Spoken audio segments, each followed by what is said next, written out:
spoke to Emanuel at his apartment in Brooklyn Heights and was like, I've always wanted to shoot southern landscapes. Like, what kind of theme can we kind of wrap this around? And so he was like, oh, why not Asians in the deep rural South?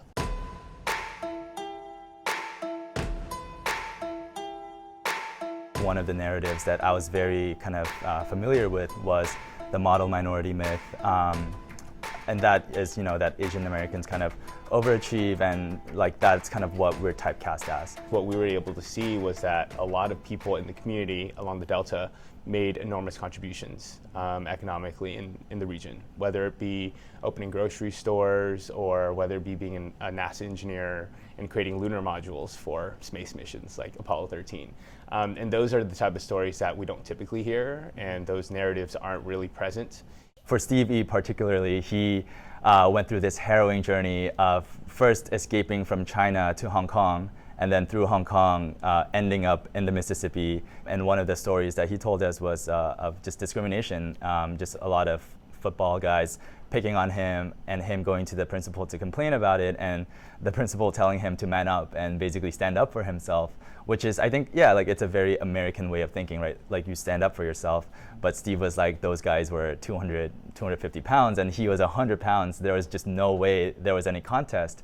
And I think for him, he was kind of fortunate to find art as kind of a way to channel his energies. I think sometimes it's hard when you're not just a minority, but you're like really like 2% of the entire state. They were always kind of in this interesting third position where they were discriminated against, not to the full degree that black people were, but they also were not accorded the privilege that white people had. So it was this kind of interesting tension. I think in large urban cities, we're very used to seeing people on the street and be like, oh, there's another Asian American person, cool, like you're not really fazed by it. But I think when you're in the South, especially along the Mississippi Delta and more of those rural pockets, whenever you see another Asian, you're like, wow, that's our families probably have some sort of tie and we're probably united on some type of front. So I think that level of kind of community where everyone just really knows each other is very insane.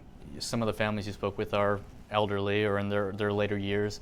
If you didn't tell this story, it's possible that no one would hear it, outside of the immediate families that exist in their own lives. Right. Why is it important for you guys to tell those stories? A lot of the younger generation are moving outside of the Mississippi Delta as they seek better opportunities. A lot of them go to Texas, California, Memphis, Tennessee, and all these other states. And there's just a handful of these older generations that are left. And once they pass on, it is possible that there might not be that many Chinese Americans left in that area. And I think it's super important to understand that they had entire lives there that were very meaningful, and they were able to serve an even like more underappreciated community back then. And I think it's so important to capture that before we lose it.